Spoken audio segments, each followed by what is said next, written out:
All right. These are people that have been mentioned. For example, number one, Mathew Rukikaire. Now, Mathew Rukikaire is 86 years old. Now, that's Museveni's age bracket. Mathew Rukikaire can talk to Museveni. Then number three, the one that was mentioned was Bart Magunda Katureebe.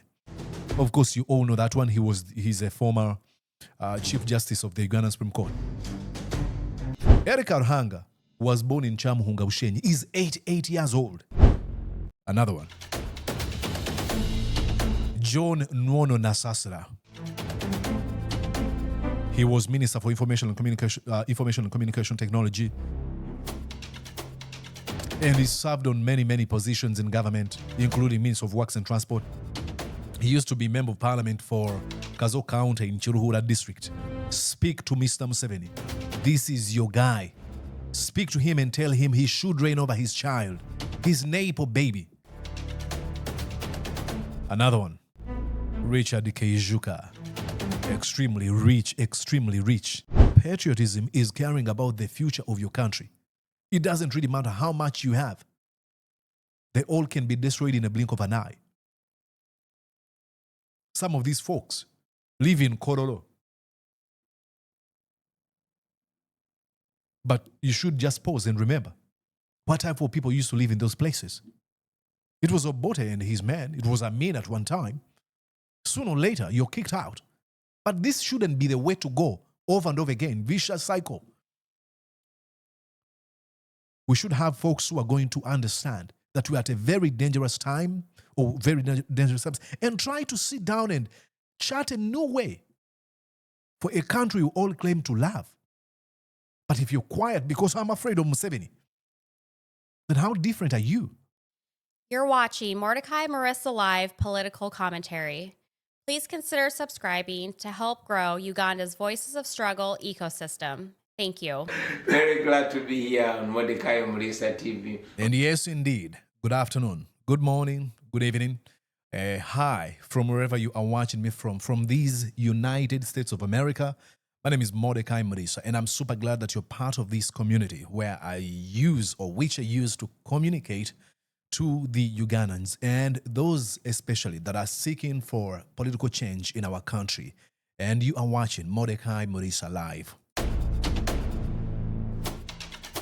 Absolutely. I'm super glad that you're here with me. Tonight, I'll use English because I would want to communicate to my brothers in Ankore. I understand they might not understand Luganda, but many of them can understand English. So I want to use this opportunity to speak to my fellow tribesmen. I was born in Bushenyi. I am a Munyankore. And my conversation is hinged or is inspired by the words of Bobi Wine. He wrote to the elders, to the leaders and religious leaders in Ankore and Kigezi sub-region. He spoke to them. He said, please, can you wake up? Reclaim your conscience and understand where we are. Will you finally rise up to the occasion and save our country? He wrote to them. He wrote a letter. We're going to be looking at a few people he wrote to. What do they mean in the life of Mr. Museveni? But before we do that, let us listen to Joel Senyonyi driving the point home. Why did Bobi Wine write to the leaders in Ankole and Kigezi sub-region? Written to elders. So my party leader has written to elders, eminent persons, religious leaders, elders from Ankole and Kigezi sub-regions over certain critical goings on. It's something that we discuss internally as a party, having seen General Muhoozi's very tribalistic modus operandi, and that he gets to do all of these things and tries to pit, especially the Wanyankole, against the rest of Ugandans. You saw Eddy Mutwe's, narrative, at least as he told it to us, and so on. He has not had a chance to speak it himself, but he's being beaten, being spoken to certain words in Wanyankole. He, of course, doesn't know the language and is beaten. And you saw General Muhoozi going on social media and gloating about it. Exactly. I mean, I think because he said that he was teaching him Runyankore. And one of the things that Bobi Wine told us after having a conversation with Eddy Mutwe, he said that he spoke to Eddy Mutwe, and Eddy Mutwe revealed that Muhoozi came. He was masked.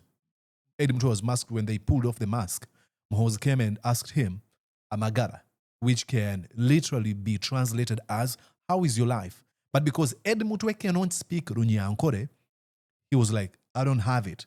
And then they laughed and started beating him up. And he went on his social media platform and said, oh, I'm teaching him Runyankore. Eddy Mutwe is not a Munyankore, he's a Muganda. His name is Edward Sebufu. He's a Muganda.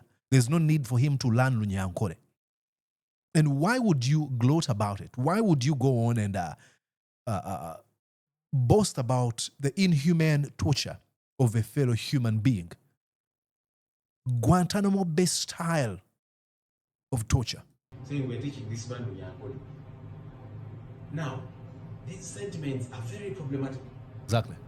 Because General Muhoozi does not want to take responsibility for his actions alone. So he's trying to bundle up the rest of people from Western Uganda. Yeah, this is tactical. Because when he says that I am teaching him Runyankore, some of the folks who are driven by immediate reaction way, they're going to be like, we hate Runyankore, we hate Banyankore. Folks who are driven by their impulses, impulsive reaction, they're going to be like, we don't want to learn your language. After all, we are tired of you. And now what you're scoring is the division, is having folks from different other tribes fighting Banyankore. And then you're going to have a clique of folks in Ankore who are saying, we'd rather keep Muhoozi in power. Regardless of the inhuman crimes that he's committing, we would rather keep him in power, because if he leaves, then we are going to be attacked. This was a political calculation from hell. And that's not proper. And you've seen some of them raising concerns and saying, I'm Nyankole, but I don't agree. Exactly. With General Muhoozi. Just like me. So that's what he's trying to do, trying to drag in, the Banyankole to say, yes, I'm doing this on your behalf. No. Muhoozi, you're not doing this on my behalf. I am a Munyankore, and I condemn your tribalistic, ethnistic tendencies. Everything you are doing, you're doing it on your own. It is wrong. First of all, I think he did it to try and incite people from Uganda against people from Western Uganda, to say that all Banyankole are like this. That's not a trap we are going to fall into, and we are telling young people, don't fall for this trap. This man is doing these things individually, and others like him. But that does not mean that every Nyankole is like this. Because the thing about this generation, it's difficult for you to push us in that direction. Exactly. Look at the Honorable Chagulanyi Sentamu. He marries a wife from that side. Those are his in-laws. Many of us, myself, my father married, left Uganda, married a woman from Ankole. And so my mother is from Ankole. So you cannot tell us about that nonsense. And that goes for many others, even those that might not necessarily have that blood therein. But they go to schools and you find in a class, there's Banyankole, there's Baganda, there's Basoga, there's Acholis, and so on and so forth. So that's how we are as a society. But he keeps trying to bring in that tribalism. That's what this Museveni regime continues to do. And so we are saying, we will not allow our country to go down that dangerous path. What we have done as leaders is to reach out to elders from those communities, especially from the Ankole sub-region and Kigezi sub-region, because it's a related language, to say, look, as elders, as eminent persons, as religious leaders, some of them are former political leaders and so on, some are retired. Of course, there's the religious leaders, bishops, sheikhs, qadis, and so on. And we are saying, it's important that you get to be on record about these things, because this man, he wants to lump you all in his gross misconduct, and that is not good. Exactly. Our hope is that they will speak out. It's important. It's important. Absolutely. They should speak out. One of the reasons as to why Museveni has been able to consolidate power for this long, it is because his regime is perpetuated by men and women whose only focus, I'm sorry for that noise that keeps on popping up. his regime is built on a foundation of and now I'm a little bit distracted, but what I was trying to say, Museveni has been able to consolidate power as a result of having this man that perpetuate his regime because they're able to keep their wealth. It is very, very unfortunate. And for that matter, I'll make sure that I read you this Bobi Wine later. I have it right here. Sorry for that noise that was coming through, was distracting me because I'm reading this from his Facebook. So Facebook messages keep on popping up. So I'm sorry. Okay. Bobi Wine says, here is a letter I wrote to some of the elders of Ankore and Kigezi sub-region regarding the barbaric actions of General Museveni and his brutal son, Muhoozi Kainerugaba. They have a moral duty to deassociate themselves from the criminality. Oh my God, these messages, gosh, I'm so sorry. I don't know if I can deactivate Messenger. I would do that going forward. Sorry for that. It says here, they have a moral duty to disassociate themselves from the criminality committed in the name of their tribe and perhaps save our country from a terrible situation. We want to always go on record in every situation. So what Bobi Wine is trying to say here is, you guys, at least speak out. This is a man that claims to belong to you. And look, for folks who are driven by tribalism, they'll look at this and be like, oh, now Bobi Wine is against Ankore. No, he's trying to say that, hey, this man is trying to commit crimes in your name. Will you speak out? Speak against this. Put yourselves on record. Because silence is complicity. When you decide to keep quiet, when this man is committing all these crimes, it is, by and large, being an accomplice. You are endorsing. Silence is an endorsement. Okay, and here it reads, I'll read to you. I bring to you greetings and thank God for keeping you alive up to this point. And these are men that he tagged here. There's it's dated 6 May 2025. Honorable Mathew Rukikaire, Honorable Amanya Mushega, Honorable Retired Justice Bart Magunda Katureebe, Honorable Eric Arhanga, Professor Mondo Kagonyera George, Honorable Mary Rutamwebwa Mujenyi, Honorable John Nwono Nasasira, Honorable Richard Kijuka, Honorable Mary Kalolo Okrut, Honorable Hope Ruhindi Mwesije, and then Archbishop Mbara Archdiocese Catholic Church, Bishops of the Church of Uganda for all dioceses in Ankore and Kigezi sub-region, all district parties, Ankore and Kigezi sub-regions, dear elders, tribal sectarian talk and actions by General Museveni's son, Muhoozi Kainerugaba, with the potential of setting our country on fire. And he says, I bring you greetings and thank God for keeping you alive to this point. I write to you as some of the elders from the Ankore and Kigezi sub-regions of Uganda over a matter of significant public importance. He goes on to say, as you must have seen by now, over the past few years, General Museveni's son Muhoozi Kainerugaba has ramped up ethnic hatred in our country through his actions and accompanying reckless talk regularly expressed through posts on his X or Twitter platform or Twitter handle. He goes on to say, Muhoozi has committed various crimes against humanity, including violent abductions and torture, as well as the mass killings of over 150 citizens, which he commandeered between November 18th and 19th, 2020. To date, there has been no accountability for these crimes. He has gone ahead and boasted about committing similar crimes in neighboring countries such as South Sudan and the Democratic Republic of Congo, in addition to the threatening attacks on Kenya and Ethiopia. Back home, Muhoozi is driving an extremely dangerous narrative and committing targeted crimes against a section of people on account of their ethnic origin. His latest victim is my personal friend and bodyguard Edward Sebufu, also known as Eddy Mutwe, a Muganda by tribe. Eddy was abducted on Sunday, 27th April 2025 and kept under incommunicado detention until Monday, 4th May 2025, when he was dumped at a court in Masaka in great pain. Before then, on the night of Thursday, 1st May 2025, Muhoozi issued a number a number of posts in which he confirmed that Eddy Mutwe was being detained in his basement. He posted a shocking picture of him naked and visibly tortured and boasted of forcefully shaving off his beard and turning him into a punching bag. Because he said, oh, I'm punching him as he teaches him Runyankole. He says here,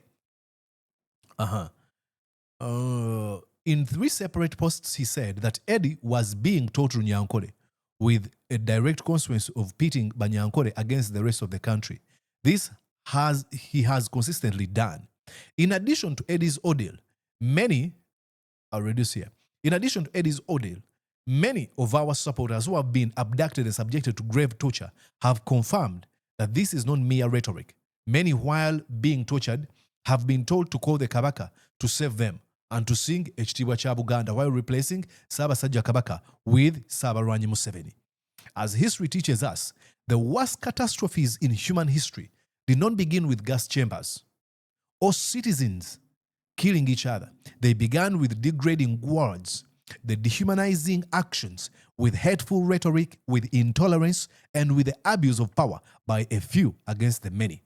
As you are aware, the bigger portion of the people of Uganda have been subjected to severe economic, social, and political inequalities and injustices.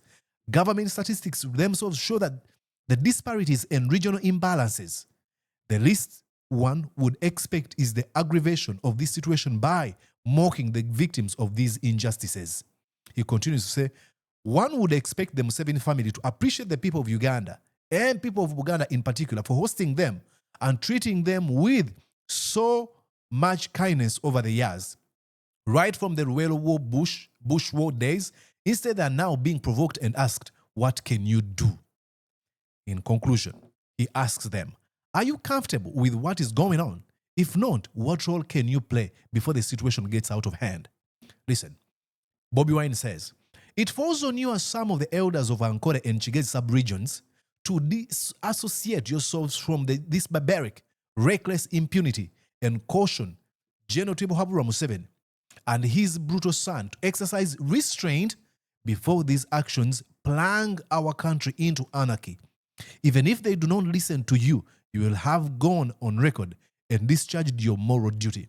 The National Unity Platform assures you of its intentions to work for and create a free, united, and prosperous Uganda where every citizen will be treated with dignity. We also assure you of our readiness to engage with you in all in a discussion aimed at furthering this objective.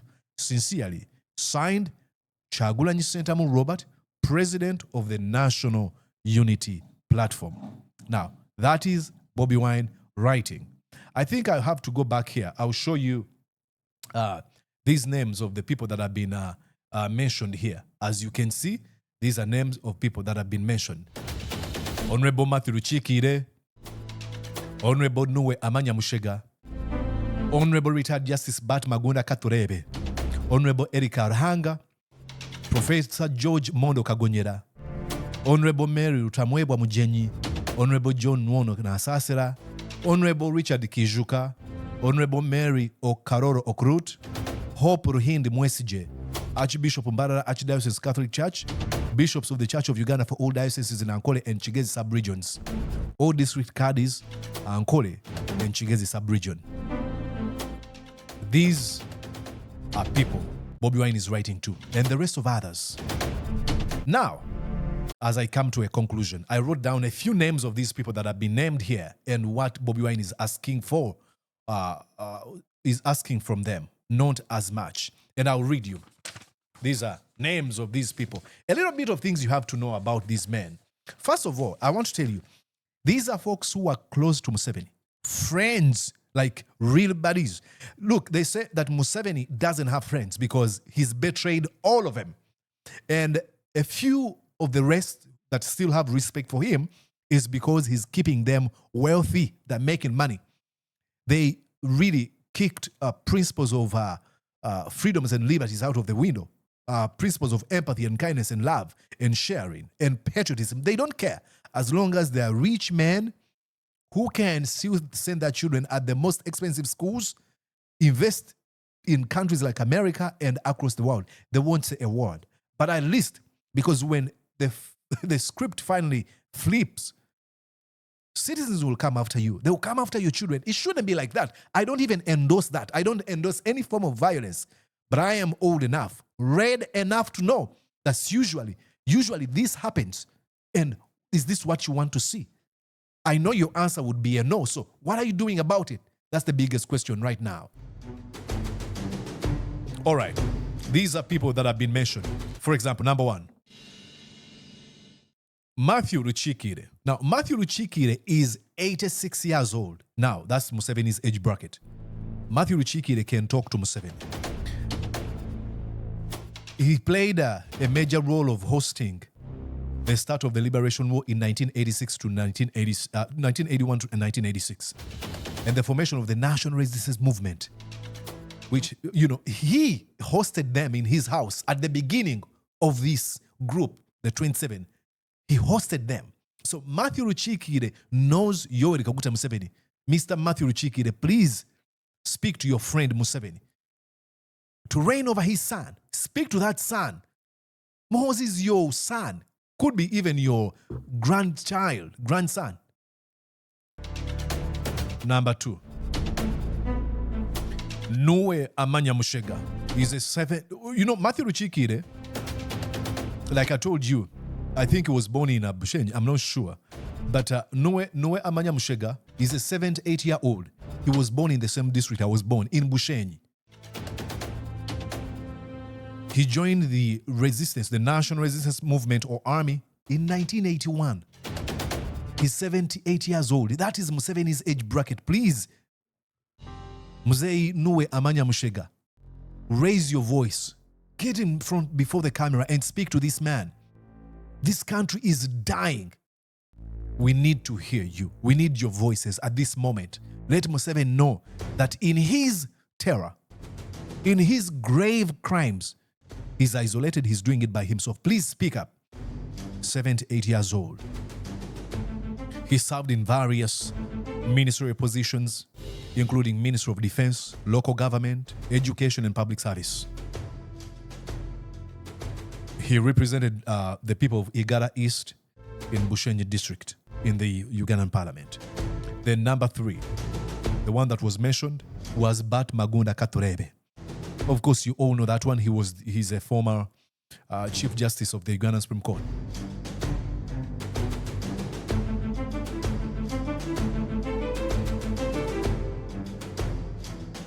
Another one on the list, Eddy Karhanga. He was born, I think I told you, this gentleman, Bart Magunda Katureebe, was born in Rubirizi. And then let's go to Eddy Karhanga. Eddy Karhanga was born in Kyamuhunga, Bushenyi. He's 88 years old. These are folks in the same age bracket with Museveni. They know him. They remember him when he was a kid. They remember him when he was a boy like them. So they can speak to him without being afraid. Oh,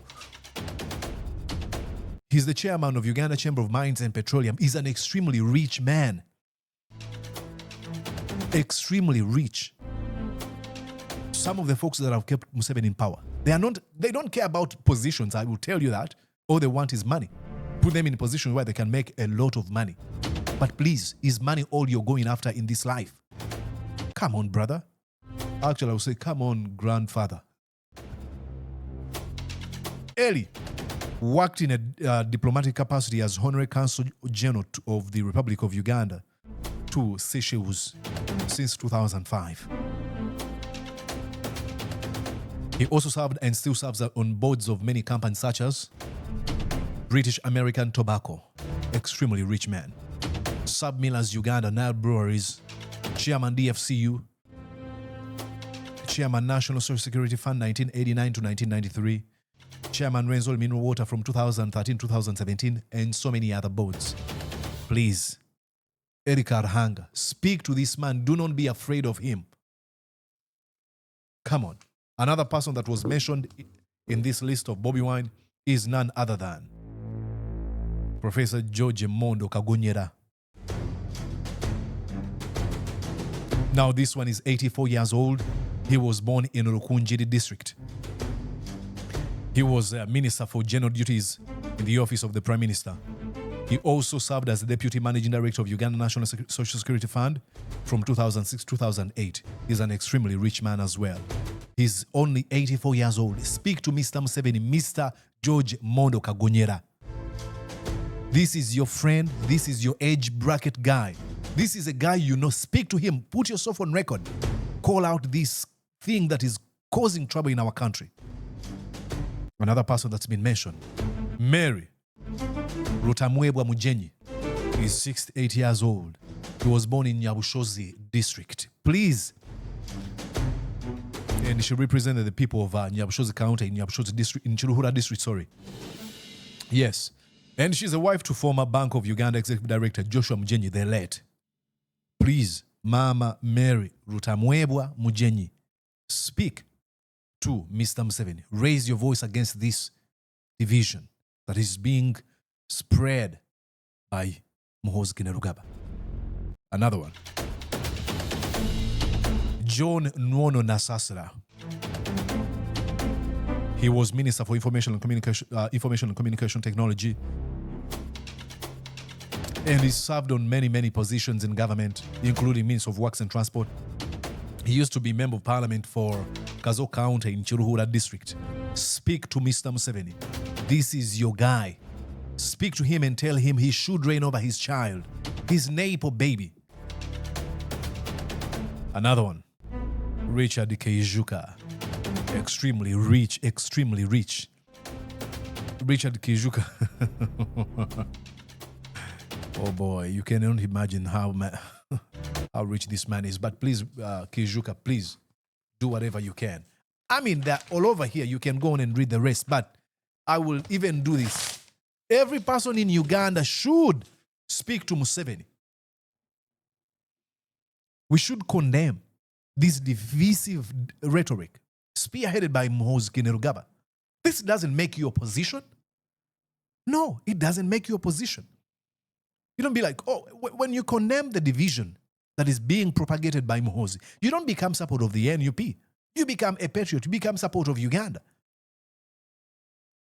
These folks are so comfortable in their wealth that they're afraid that Muhoozi might come after them.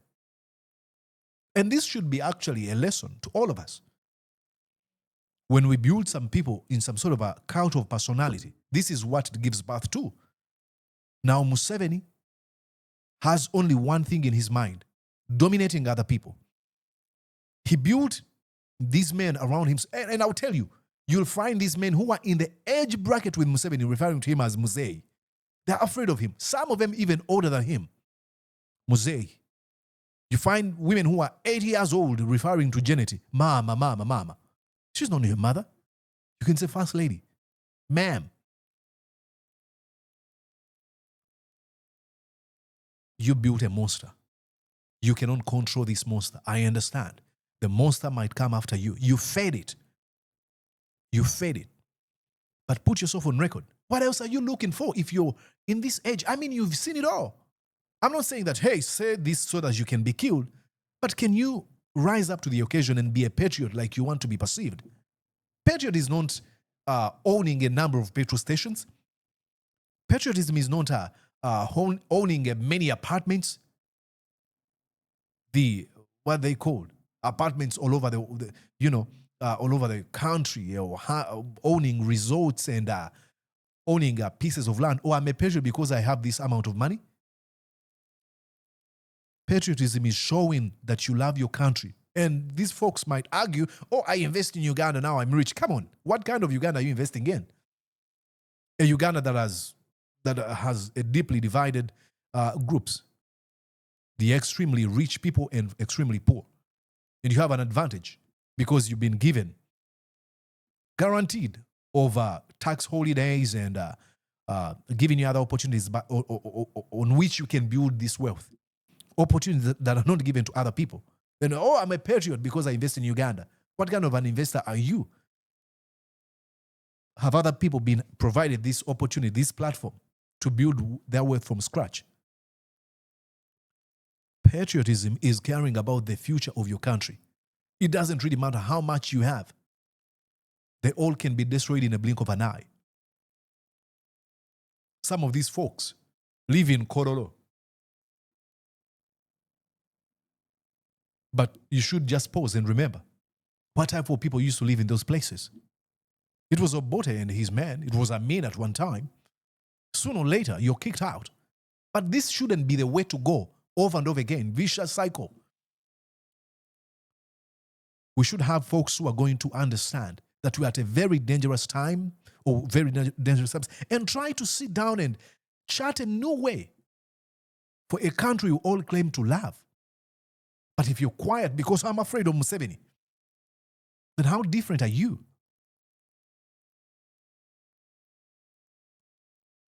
I'm so glad that Bobi Wine wrote to these folks. And I hope one of them, actually, we only need one of them to rise up. I think I've only seen, of course, Gregory Mugisha Muntu. But at least let's get one. Get yourself on record. It's very sad.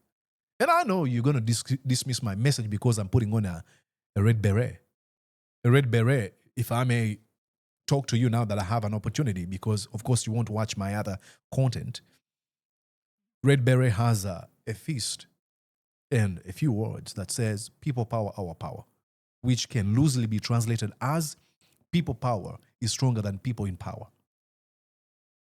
That's why I wear this beret in resistance to what the Museveni regime has done to the innocent Ugandans, kept them disenfranchised, impoverished, poor. And now it has reached a point of doom. Abduct and be proud of all these things that you do. Even post them on social media. Who does that? Who does that inhuman, barbaric? I mean, it's cruel. It's barbarism of no measure that you would take photos of a naked man, a man who has committed no crime, a man who has never said a word about you, and post them on social media. And you have folks who are, it is very unfortunate that we live in an age where stupidity and ignorance are celebrated, yet wisdom and intellectualism and smartness are scorned. Always. Sad. Please raise your voice at this particular moment. Did you enjoy what you just watched? I'm sure they did. I'm going to guess that you did. How about you consider subscribing to Mordecai Marissa Live YouTube channel? Thank you.